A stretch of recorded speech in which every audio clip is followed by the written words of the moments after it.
We've shared that the sales profession can be extremely demanding and fast-paced. And, prioritizing our wellness and our health is really important. So this next session is going to focus on just that.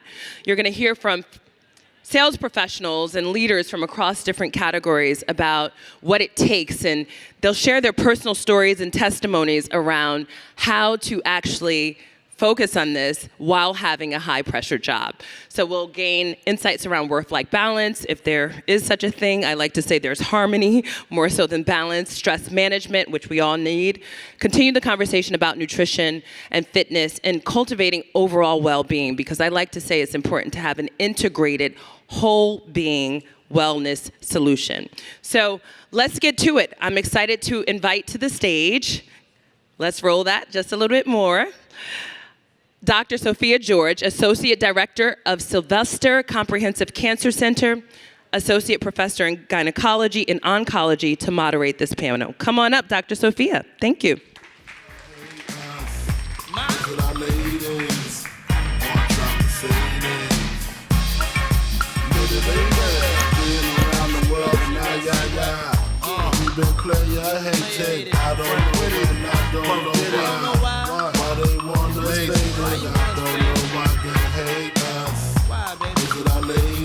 Come on, it can't be that.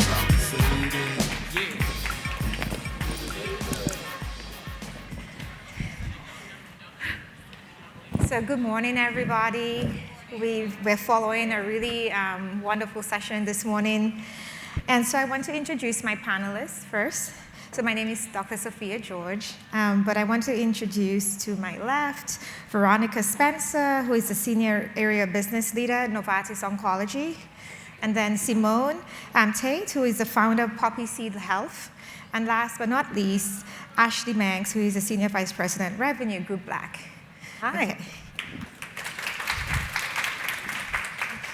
So this panel is focused on health and how health is our wealth.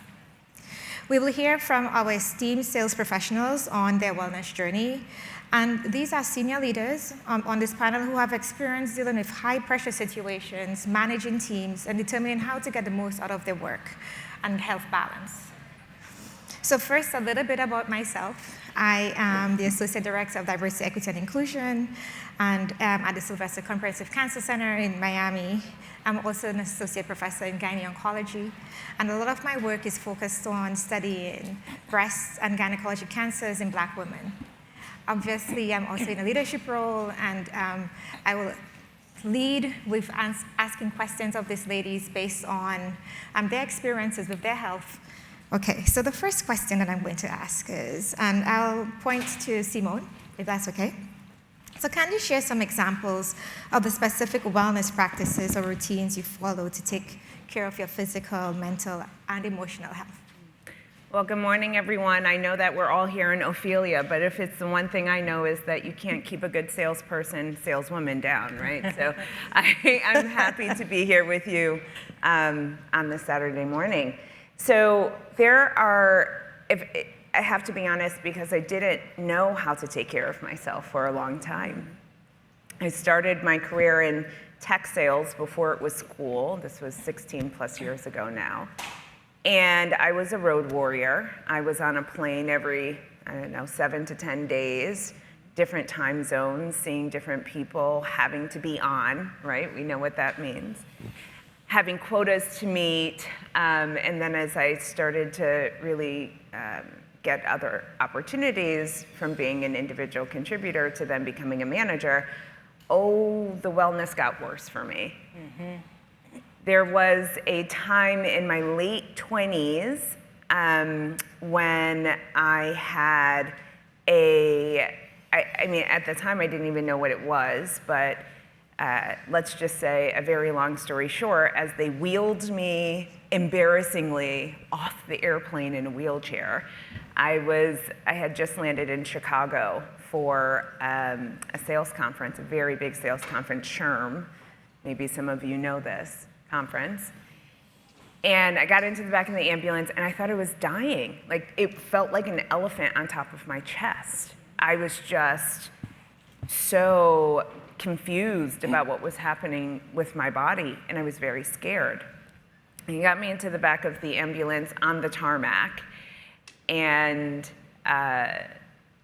gave me some oxygen, and things came, under control a bit. And the nice EMT looked at me, he goes, "So ma'am, I can take you to the hospital. You're gonna spend like $15,000 on getting there to the ER and all the tests. Or I can just tell you what I think it is. I think you're exhausted.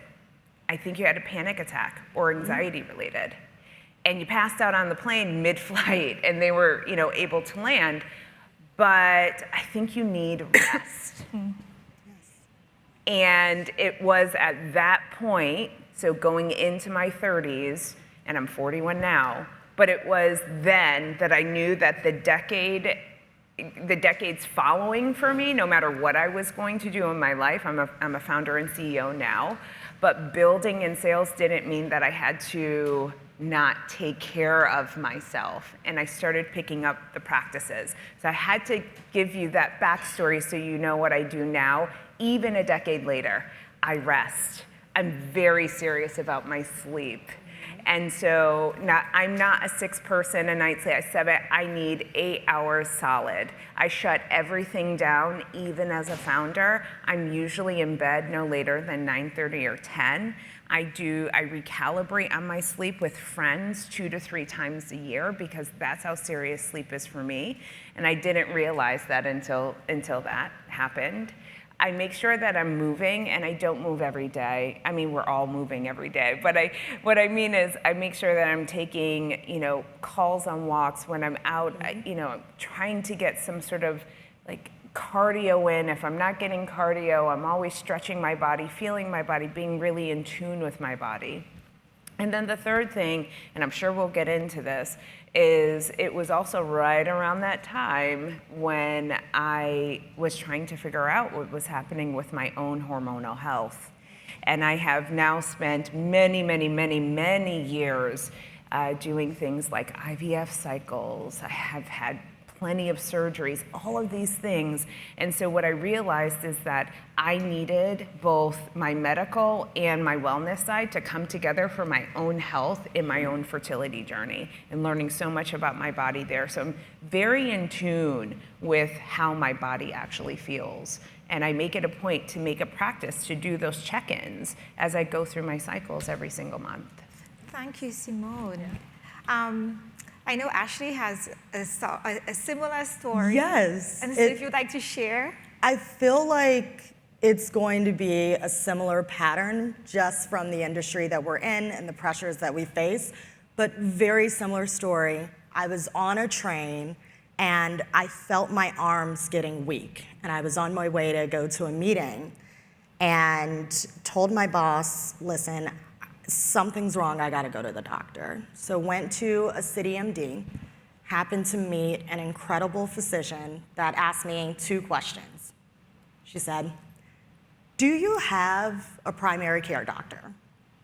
I was like, well, kind of. I usually just go to city MD and I don't really have time. I'm in and out of meetings on planes, trains, and automobiles. So I don't really take the time to schedule or check in with my provider. And she's like, "Why?" And I had to sit there and ask myself why I wasn't putting myself first and actually taking the time and giving myself the grace to take care of myself.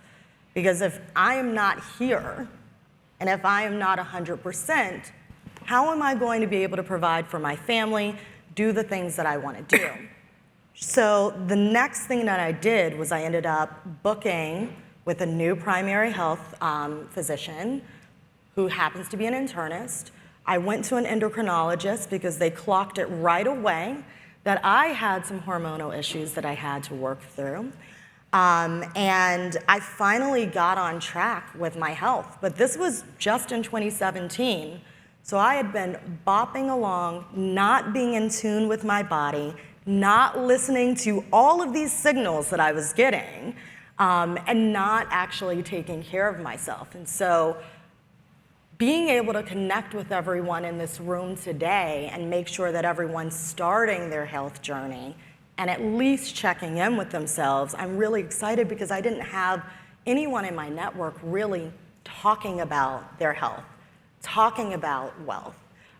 So I'm excited to be on this panel with everyone. Yeah. And I'm excited to say that I'm actually taking care of myself today. I think one of the biggest forms, at least for me, for self-care has been making sure that I protect my calendar and I block out time for myself every day.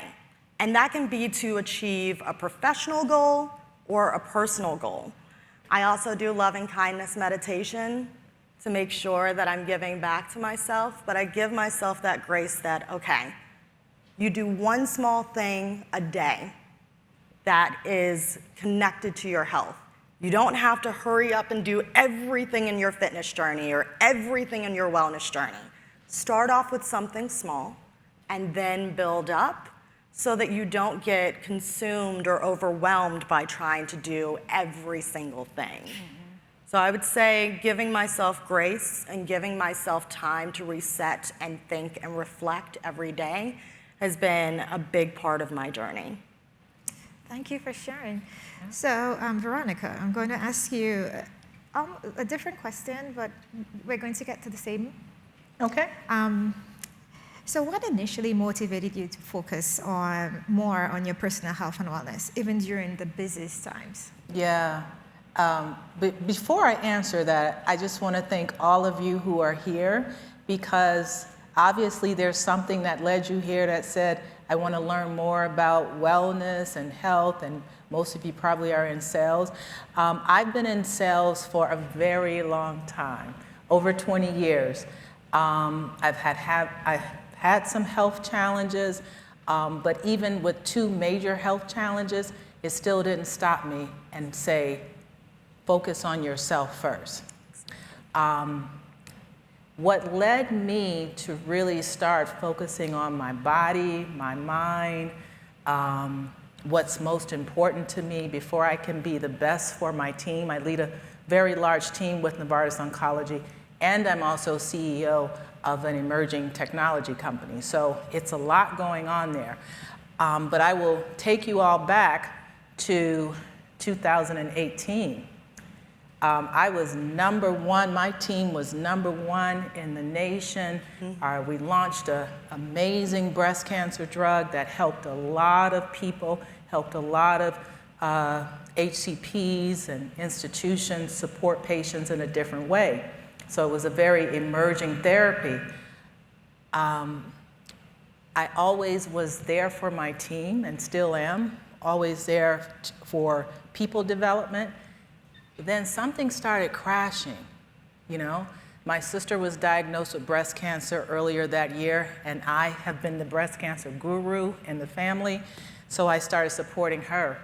Forgot about myself, did a mammogram, and my doctor was trying to contact me, and I was like, oh, well, it's no big deal.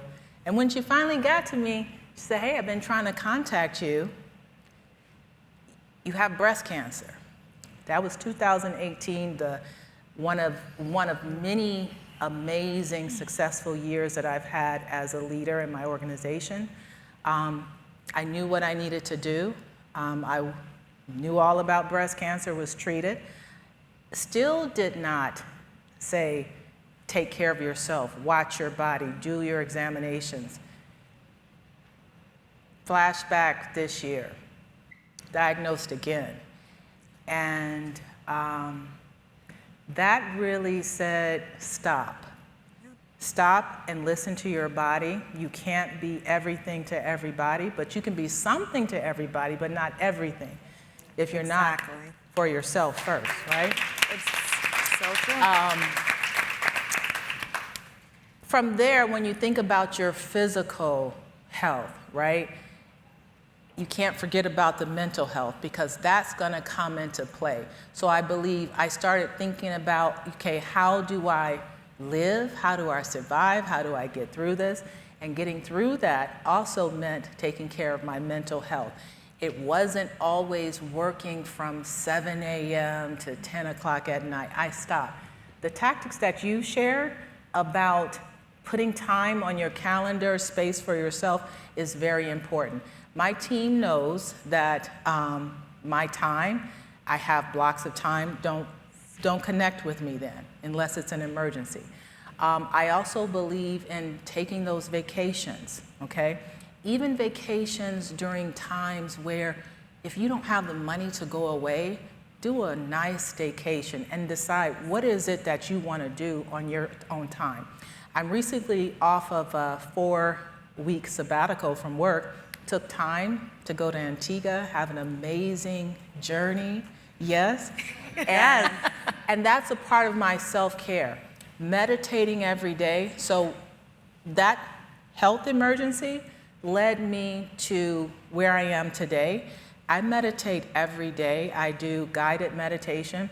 If I don't meditate and if I don't pray every day, my day is not right. It's true. Okay? So I'll talk more about my journey throughout our talk because I don't want to take up all the time, but I will leave you with this at this moment. Make sure every day when you wake up, you say, how am I today? It's not giving yourself a pep talk right away. It's understanding, where am I today?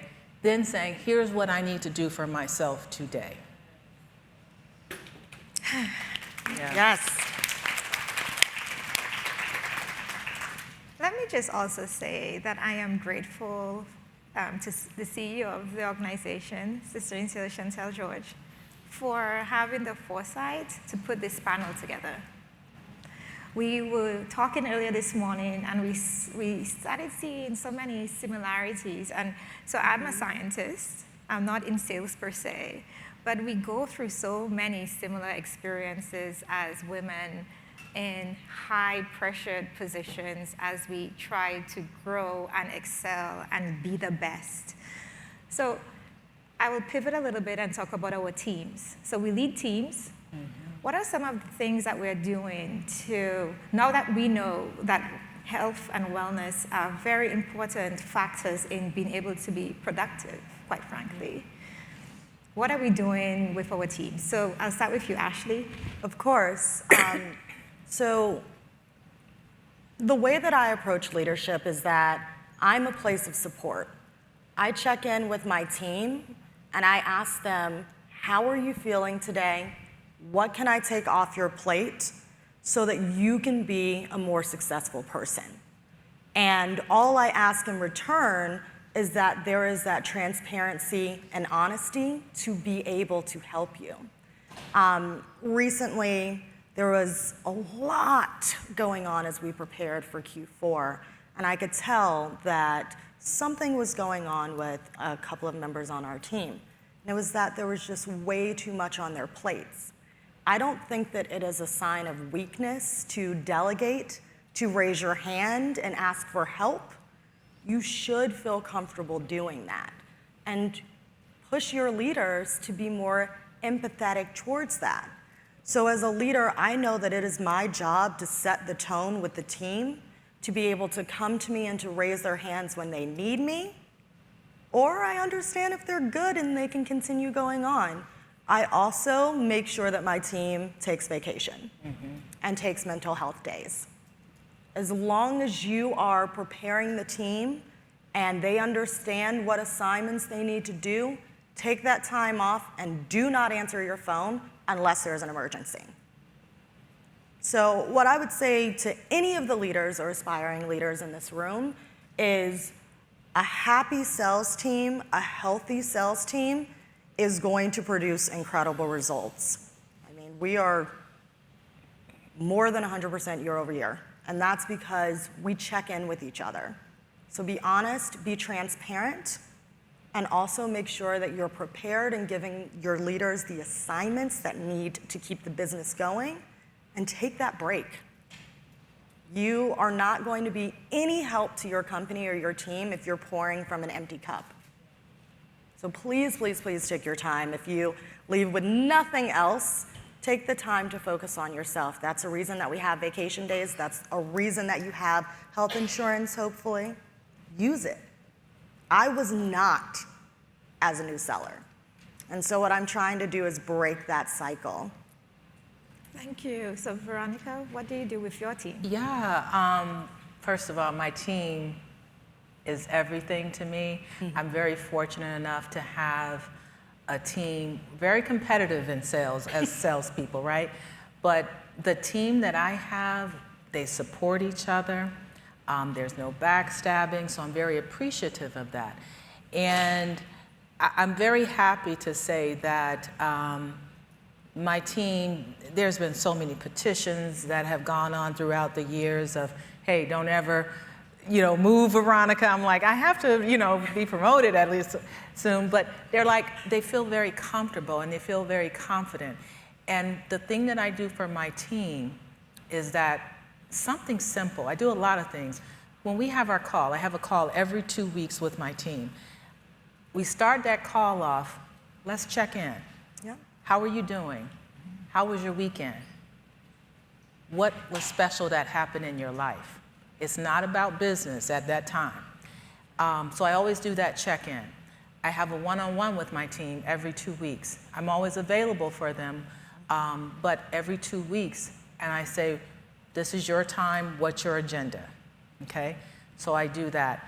I don't expect everyone to be the CEO or be robots of each other. I appreciate the individual side of individuals. Everybody has a talent to bring to the table. Some of them are similar, some of them are different. Everybody doesn't sell the same, but the core messages, the skill sets, everybody has. I'm always there for them. Earlier, a couple of days ago, there was a discussion, and I think it may have been Bevy who said this, about when you're not in the room, who's speaking about you? Who's talking about you? I have been an advocate for individuals on my teams. When they're not in that room, things come up, we're having a talent discussion, I'm bringing those people up, okay? I think that's important to not only be there for your team in front of them, but when you're not in front of them, how are you supporting them? So I'm really big on development. Vacations. Vacations are really important. I do not bother my team, even my boss. I do not bother anyone on their vacation. If they call me on vacation, I'm like, we can't talk right now. This can wait till you come back. You need to be present for your family, your friends, your partners, whoever you're with. You need to be present for yourself. Business will be here.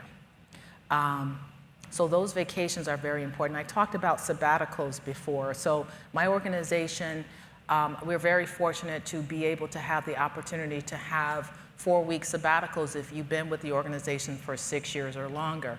And I encourage people to take that. Even if their sales performance is not excelling above, way above, they may need to reset. And I offer that. Thank you. And Simmone, what are you doing with your team to ensure wellness? Yeah. So I had been building startups for 15 years before I started my own company. And there was this one annoying thing, and maybe some of you know this, maybe it's been in some of your organizations, the unlimited vacation. Oh yeah, okay, good. I'm glad I woke us all up here because that unlimited vacation, over time, there's been data from a lot of surveys, a lot of anonymous responses that people are not taking vacation. And there are two things that are happening there, right? So for all of our people and HR partners in the room, one, it's less liability for the company, right? So if you decide to leave, you don't have to pay out vacation, blah, blah, blah. It makes it a little easier. But what happens when the employees are actually working and not taking vacation? And vacation means different things to different people, right? And that to me, and I loved exactly what you said, which is stay home. Like there's nothing wrong with staying in your sheets or, spending half of the day on your couch. That is very good for your physical and your mental health, right? So you don't have to have all the money to go away and do fancy things. But the unlimited vacation has, in some cases, been more detrimental for productivity and also for wellness for most people who have those vacation policies than the people who know they have 4 weeks or 6 weeks or whatever it actually is. So at Poppy Seed Health, what I decided early, very, very early on, and I do believe that it starts at the foundation in the culture that you're building with the company, is that I took all the things I didn't like working for other people for all those years, and I flipped them. I said, this is the one company, the one good idea, the one thing I'm gonna be building in this world while I'm on this earth, and I want to make sure that people are taking the time. So that was the very first thing that we did. Very first thing is that not only do we have the unlimited vacation, but we have what we call, anyway, once a quarter, you have to be taking somewhere between 7 to 9 days off completely. Doesn't matter, okay? The other thing that we do is, of course, we have mental health days, but this is also an emotional and mental health support company, right? We're a startup. We're a tech startup. I don't believe that just because of the size that we are, that we can't do the things that a Walmart or a Braze or a Pinterest would, be doing with thousands of employees. I believe that not only can people be more productive with knowing that they have the safety and also the support to take the time that they need, but also they don't, our team, it just came up actually in one of our team calls. Not only do people take their vacation, but they take even more than what they need without feeling guilty about it. And that is a huge, to me, huge kudos to what we're doing at Poppy Seed Health. When you don't feel guilty about taking the time that you need, and you can actually put on the calendar, don't book for these 2 hours because I'm going to the doctor, right? I can tell you that there have been multiple people on our team who have gone through IVF. Do you know how hard it is to book someone on a sales call or with a partner call when they've just taken their trigger shot? Yeah, it's so hard to do, but I can understand that because I can empathize. So instead of us booking, calls or meetings during that time, I can be really sensitive to that as a leader and make sure that we're actually designing around people's lives. Poppy Seed Health is going to continue to thrive with the team we have today, with the team we have in the future, but not if we don't have these wellness and culture foundation points there where people are not just excited, but they feel really safe and supported. And so I just wanted to talk about the unlimited vacation. There are lots of other things that we do, but I think that specifically is something that I would love to overhaul. So I'm going to leave my little questions here and hop off of some of the things that you've mentioned. Okay. I saw Ashley nodding, and you mentioned it, and Ashley nodded. So IVF. Yeah. Yes. There are many questions and curiosities, and as we excel as women, obviously, we delay childbirth, or sometimes we don't, and can't have babies. And that puts a lot of pressure on ourselves. It puts a lot of pressure on actually the families put pressure on us. Yes. Because everybody's asking, where are your babies? Why you don't have a child yet, et cetera, et cetera. And you're like, you told me to go to school and get a job. And now I have to find this mystery person, get married, have a baby, and it's hard. And then we have to find clinical care for trying to figure out what the heck is happening. So because you brought it up, I figured we could touch on it. Do you want to share any aspects of your experiences at whichever? I will say I have a biological child, but I've also gone through IVF. It's called secondary infertility. So that's my story. Yeah. What about you? Well, and thank you for sharing that. So 1 in 8 people will experience secondary infertility, which means that you've had a child before, but then for some reason unexplained, having other children is very, very difficult. Well, I'll tell you why I started Poppy Seed Health. IVF wasn't the reason why, but it came along, and then I'm not going to take too much time because I think that in this room there are so many shared experiences that we're actually not sharing. Yeah. Which is why I started the company, right? So back in 2016, I had my first pregnancy loss, and it was devastating, mostly because I didn't see it coming, as most people don't. 1 in 4 pregnancies in the first trimester is when it usually happens with pregnancy losses. But I was shocked. I had really great health insurance. I wasn't working for myself then, so I was getting paid really well, and also had great care. And so I thought, I'm going to be getting the kind of top-notch care that I deserve. And I didn't. It was less than a 20-minute appointment. I was seeing one of the top OBGYNs right here in Manhattan. I left that appointment with no medical follow-up, no emotional or mental health resources, and I was shocked to pieces, crying on the street in front of the office. First thing in the morning, I was leading one of the largest sales teams, the second largest P&L at my company at that point. No one knew I was pregnant, because the cultural narrative is that we don't tell anyone that we're pregnant when we're early on. And I was considering, do I go into work? Do I not go into work? Do I have enough vacation days? What's gonna happen to my body? I had no information. And it was through finding a community of doulas that saved my life, and I really mean that. I was in a very dark place, and it was that emotional and mental health support that I didn't know that I needed that brought me over to the other side of emotional solvency. And I made some pretty big, drastic choices in my life. The first thing I did was I quit my job and became a full-time doula. And the second thing I did was, at that point, I had been building these like unicorn tech companies, all in the mobile space, and I knew that there was a place to be able to connect people with doulas, midwives, and nurses to deliver that on-demand, immediate, acute, emotional and mental health support that does not exist in our maternal health care or reproductive health care journey in our country. And that's what we built nearly 3 years ago, and that's what Poppy Seed Health is today. DoorDash on the back end, Uber on the front end, request to chat, and you're in a one-on-one conversation with any one of our advocates from across the entire country. It was a solution that I needed for myself.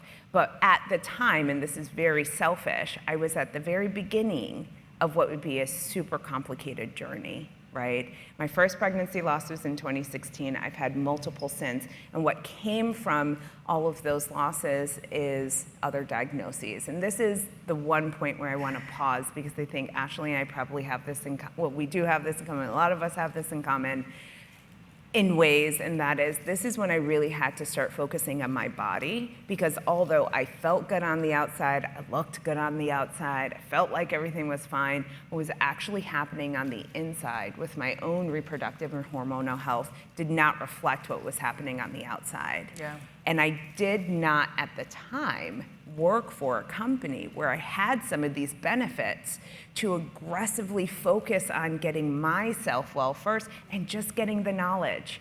And that is the one thing I want to encourage you all to do. Get the knowledge about your own body. We have never been in a more interesting inflection point where you can have this bi-directional collaboration with your providers and also own your own health journey and understand what's happening. There's so much knowledge out there. And so to end on IVF very specifically, IVF is not accessible to more than 80% of the people that need it. Why? Because it is financially crippling. Most IVF cycles are $25,000 to $30,000. That is the entire cycle, from the egg retrieval to an embryo transfer, if you choose to do that. We are taught so much in our communities about pregnancy prevention, not fertility preservation. Exactly. And so if you work with a company today or for a company today and they give you these benefits, it is a part of your overall employee benefit compensation package. Take it immediately. Consider it. Do it. It can be really hard on the body. Have a great, strong support network. I understand so deeply about this. But I wish someone had said this to me on a stage, nonetheless, 10 years ago, 15 years ago. When I was a teenager, learning about things like menstruation, right, or any of those kinds of things, I wish hormonal health had been a part of the conversation. And so I've been through IVF, unfortunately. I've been through egg retrievals. I've been through embryo transfers. Unfortunately, those transfers haven't worked, but I can tell you something, the path of which me and my partner are in right now, I'm so happy that I actually have a couple of embryos. Because if I didn't have those at this stage, man, oh man. But I wish someone had told me. I felt like I was catching up as I've been building this company, and it's only been 3 years since Poppy has been in market.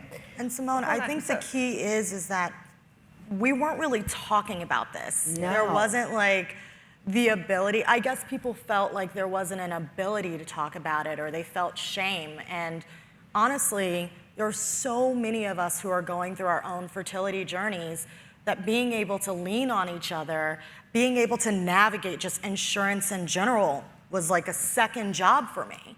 And so I knew that I had to set up the time for myself to be able to make the plans. I set up time to speak to my boss and say, listen, this is what I'm going through.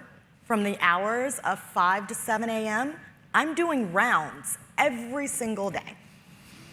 So I can't take any early morning calls. Are you going to be okay with that? I'll prep everyone as much as you need to. This person will be my stand-in, but I am going to be focusing on my health and my journey because I've earned it. Mm-hmm. Just as you've said, this is a part of your compensation package. You have earned this. You stepping foot in that door of that company, you've earned the time to utilize that insurance. You've earned the time to go to the doctor and check up on yourself. You've earned the time to take a moment to eat lunch. There were some days early in my career, I wasn't even eating lunch. I really wasn't taking care of myself. All I was focused on was, how do I just keep moving up and up the ladder? But what I forgot to think about is the person who was moving up the ladder, and the only way that I was going to be the best leader and the best seller I could be is to continue my journey of being more fulfilled. And that just happened to be part of my fulfillment, was going through IVF and welcoming my son. Again, everyone else's journey and what fulfills you is different, but I just urge you to tune into that and then take advantage of the resources that you have. But also set those boundaries, set that time specifically for you. I had no idea what was going on with my body. And very similar to you, I had no idea that there were all of these underlying issues that were happening. Mm-hmm. And so when I finally took the time and I built a really, and sorry for my language, I built a badass medical network. I have an incredible roster of healthcare providers that I work for. We've earned that. I also built a supportive network of women who are in business, who we could have conversations, we could swap information, we could understand, oh, wait, hold up. You called XYZ insurance company and they said this to you? Nope, they said this to me, go and try again. Mm-hmm. So really start having these conversations if you feel comfortable. Lean into your friends, your colleagues, because they're probably going through something very similar. Yeah. Mm-hmm. And that information swap is so important, especially when you're suiting up to fight this battle of IVF. Yeah. Yeah. So Veronica, did you want to add? Yeah, I just wanted to add 2 points. Look into your organizations as you all have shared and look at really what your medical benefits provide. A couple of years ago, my husband and I, we actually said we want to start a family. And we're like, well, we're going to have to pay for this, this, and that. And then I realized at Novartis, they pay for up to $40,000, whether it was IVS, whether it was adoption, surrogacy. So that's something that I didn't know, and I had been with Novartis a while. I will say this just to back a little bit and not go too far in the weeds. Remember I talked about understanding your body? So I actually had 2 children. I lost my children. They were actually born. I didn't know that 3 months and 7 months. I did not know that I had a autoimmune disorder that impacted their lives. So really think as you go through, whether you decide to go through a pregnancy journey yourselves, make sure that you understand your body and you've gone to the physicians and you know what's going on with your body, because you want to be the best that you can for yourself and also your baby that's coming. So that's another testimony that I have about taking care of myself, because it can impact your child, other people in your family. But if you don't take care of you first, you're not going to be good for others. Then you can go with guilt for a few years like I did. Why didn't I know this? But I'm over that guilt because now I'm really taking care of myself.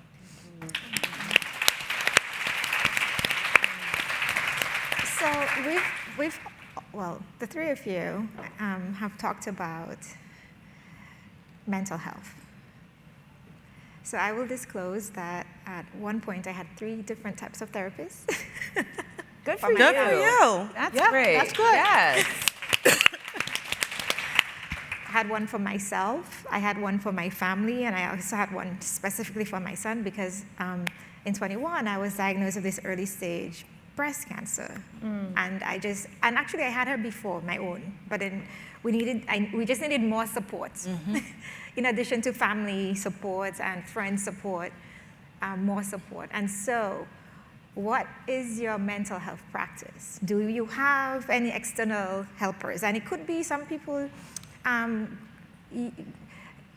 who are very religious or who are religious, they have pastors and priests and so on. So what do you do if you do use any external folks? And also leveraging the insurance that we have at our different institutions. Yeah.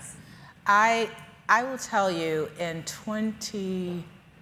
I've gone through grievance counseling before, but last year I really invested in therapy. I loved it. I connected with my therapist very well. I'm not with her now, but I do say that therapy is a form of treatment. I mean, however, whether it's with your pastor, whether it's with a psychologist, it really helped me a lot. I think in the Black and Latino community, historically, it's been, no, if you see a therapist, don't tell anybody. It's embarrassing. Don't do that. You need to man up, woman up, be strong. Well, being strong is identifying how you're going to take care of your mental health. Therapy is an option. I've done that. Guided meditation, I have to say that again. That is how I do it. I spend a lot of time with my nephew and niece. They're the light of my life. So doing things that are fulfilling to me.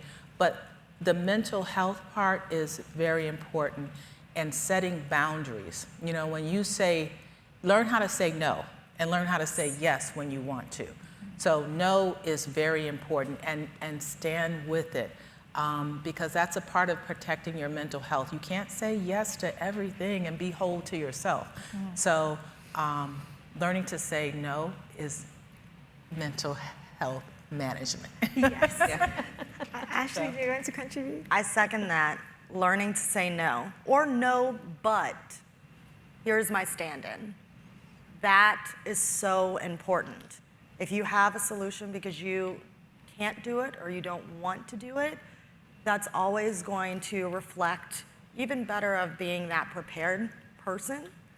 So I would say saying no and the power of no, making sure that you're setting intentions and time for yourself. So I try to do my loving kindness meditation at night, but I also, when I wake up in the morning, I set an intention and a goal. What do I want to accomplish today?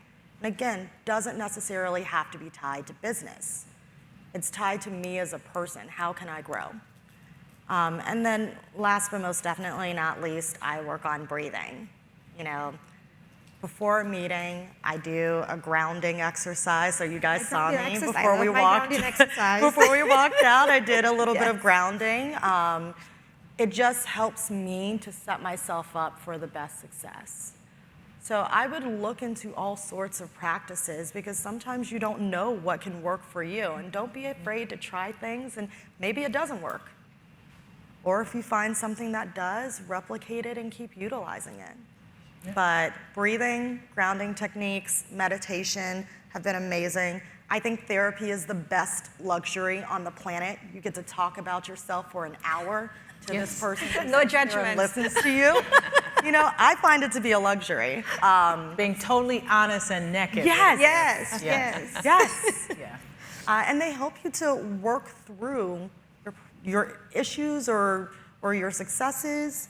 And then I would just say, leaning on my network has been a really great form of mental health. I have friends who allow me to be unapologetically me.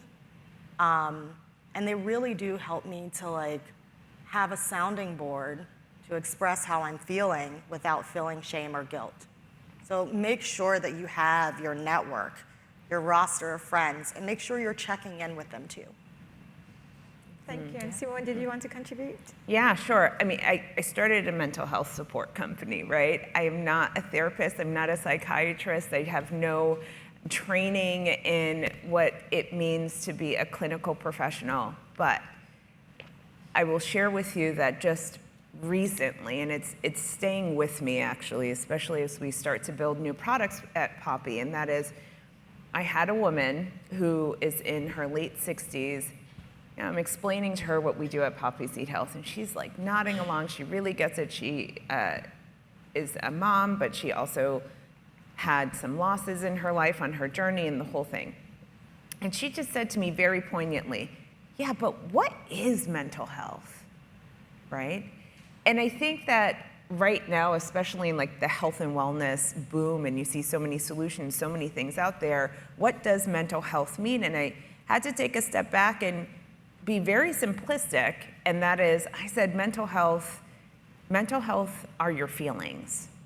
And your feelings are what happens with your nervous system. And your nervous system regulates every single thing, every single moment that we are awake and that we are sleeping. The nervous system is what is driving us. Our nervous system is everything for us all the time in all the ways. So can you imagine if your feelings are off kilter, the things that are actually happening? Imagine when you feel really, really good. Really visualize yourself. What that makes you feel like you could do. For me, it makes me feel like I could do absolutely anything. Or when your feelings have you in the pits or in a really dark place, how does that make you feel? Or maybe when they're just like mediocre on a rainy day, right? All of this with our nervous system is regulating us all the time. And so things like talk therapy, the reason why we have a shortage of therapists and psychiatrists in our country today is that we are finally at a place where we're openly talking about our feelings, and especially those feelings that usually carry a lot of shame and stigma. And in our communities, in Black communities very specifically, having feelings meant that you were crazy. And that's such an old trope that we just need to work together to pull that apart, like so significantly, right? It could be really painful sometimes to know that someone in your family, you yourself, really need that kind of support with talk therapy just to talk through your feelings and you're feeling too much shame, right? But you can seek out what you need, and it doesn't have to just be clinical support. You know, at Poppy, we do non-clinical support because there are interventions. It makes you feel better. It makes you feel seen and heard and like you have psychological safety when you can actually talk through those feelings. For me, since this was the direct question, I have a therapist. I have an executive coach, which, like, by the way, everyone's an executive coach these days, but like this one, like, very specifically, I think it's like dating. You need to be able to find someone who really matches where you are. I don't want to get too woo-woo, but like vibrationally, that frequency is very important. And when you know yourself, and so my executive coach, for example, we design around my strengths, not my weaknesses. And that's a very like new way. It's called clarity coaching. I'm really into that. I have a fantastic partner. And I have a partner who I really love his family, and that makes a huge difference, being a married and divorced woman. And I have a really great relationship with my small but tight circle. And I might hit a nerve here, but I think it's important to say, and that is, as you go through the chapters of your life, you have to audit your circles. Yes. True. Yes. You have to audit your friend circles, your family circles, who you bring in. As you all continue in your thriving professional careers, you think about it's not about who you're bringing along or leaving behind. I think that's really harsh. It's more about learning more and more about yourself as you evolve and the energy you want around you. And I can tell you right now, I don't have the space, time, or energy for draining energy. Exactly. I need all of the energy I can get to have a really clear path and to be able to perform myself as a leader, to get the support that I need as well. So don't be afraid to audit. It is 100% a form of mental health. Thank you. This was great. This is all great. Before I move on to the next thing, I just wanted to reiterate what I heard. So it is mental health, different types of mental health practices, meditation, walking meditation, whichever types. We didn't talk about exercise. Exercise. But exercise is also a great way, and sometimes it's just taking a walk, right? Yeah. I'm not even talking about lifting weights here. Yeah.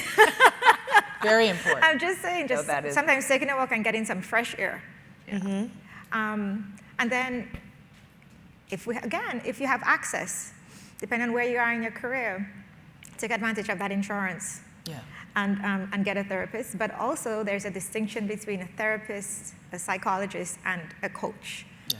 Because some of us, we mix those terms up, and the people, and we expect one thing from one person erroneously. So we are all leaders, and we help create policies. So of course, you've talked a lot about the policies that you've done at your institution. But how, as women leaders, are we, so I'll go to you, Veronica, advocating for, so we did talk about the vacation, but in terms of policies, so at our institutional level, to be a better advocate, a bigger advocate for women, in particular women of color, but all women, because we don't necessarily discriminate based on our color and ethnicity when we're creating these policies. But what are we doing to help push that narrative in our institutions? Yeah, so I led for 8 years. I kind of appointed myself as the chair or president of women in leadership at my organization, because it just was all over the place. And I just kind of took over one day and said, hey, you guys okay with this? They said, yeah. I said, okay. We looked at the rate of promotions of women. Didn't matter what color. The African-American women, that was a different whole thing, because we weren't getting promoted at all.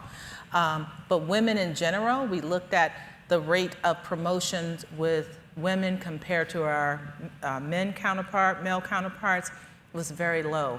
I started really building up this ERG, bringing awareness of opportunities that the organization had that a lot of, whether you're men or women, but especially the women, weren't tapping into.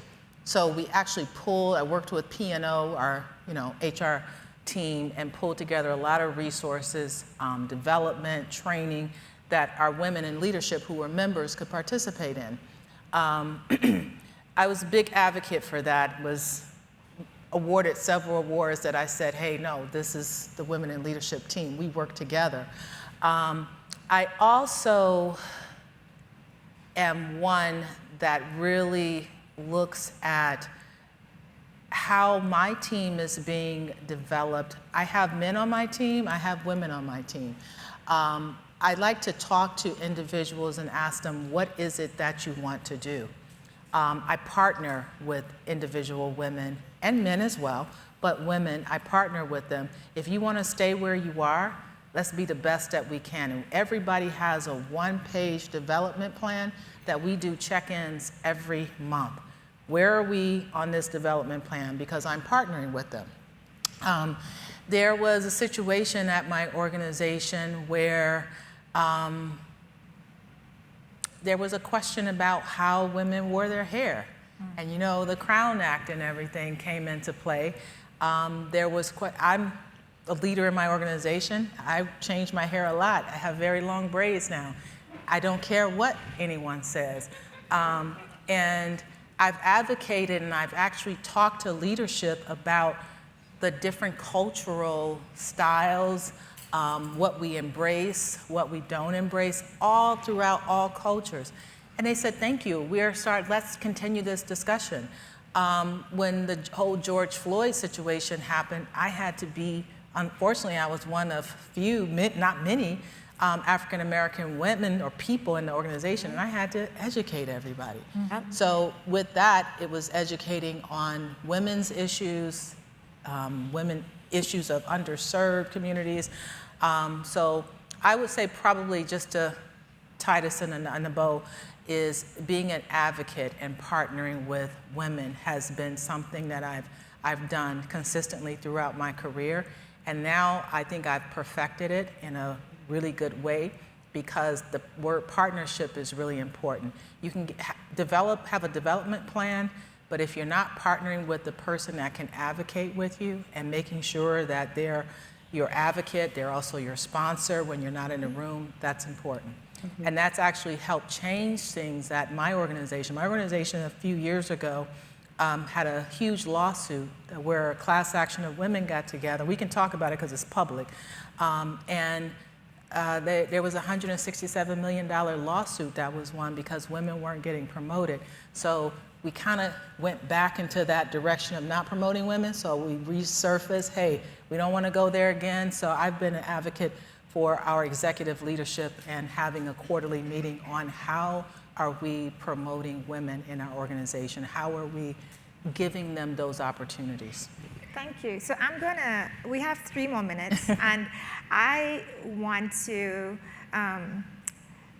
bring up one thing that we mentioned, but we didn't really go into, and we don't have enough time to go deeply into it. It's cancer. And so I'm a cancer researcher, and I'm looking at us, we are all young looking, young at heart, energetic, and 2 of us mentioned the word on the stage. One of the things that I want us to when you walk away from here, take advantage of your insurance. But it means doing your well women visits. You're all of age to go to the doctor, find a physician, a primary care doctor, an internist, whomever, gynecologist, do your well women visits. And do it regularly. Not just to look at your blood, if you have diabetes or high blood pressure, because that happens too. It's high intense work, right? But also screenings, right? Yeah. So your breast cancer screening, if you're of age, talk to your family members. If you have family members, moms, sisters, cousins, and aunties who have been diagnosed with breast and gynecologic cancers in particular, tell your doctors, because that will put you on a different screening program. Yeah. We want to be diagnosing these cancers early, because that's where we have tools that are going to increase our lifespan exponentially. Especially in the culture that we are part of, we don't talk about it. It's a secret. I would say I even didn't tell my family until I was actually on the bed going into surgery, and I sent a text like a chicken to my sisters and aunts and said, I was diagnosed with breast cancer and I'm going to surgery now, boom. And asked my husband about it. Yes. But I was, because I didn't want to have to actually deal with because I had to take care of myself too personally and mentally to deal with this. So yes, so please, so there is cervical cancer screening. It's a pap test that you do now every 3 to 5 years, depending on what, cervical cancer is mostly caused by HPV, human papillomavirus. We have vaccines that protect us from that. So if you're under the age of 44, you can also get different types of doses of the HPV vaccine. That's an important disease to prevent. Ovarian cancer is not very easy to detect. But again, if you think of your aunties and your grandmas and moms, right? If you have distended bellies, it's not just gas. Breast cancer, touch yourself every month when based on when your cycle is. Don't be afraid to touch your boobs. And if you feel something, say something, go to the doctor. It could be nothing. And if you are 40 years and older, or even 45, please talk to your physician about getting a mammogram. Yes. Yeah. Yes. So, with that, I just want to thank you, the audience, for being attentive, but I in particular want to thank our panelists for sharing, for being transparent, for being vulnerable, and telling us about your journeys and what you're doing for yourselves and also with your teams. I'm very grateful for the opportunity that we've had today. Thank you for Sisters in Sales and the organization for allowing us to talk about health being our wealth. Thank you very much.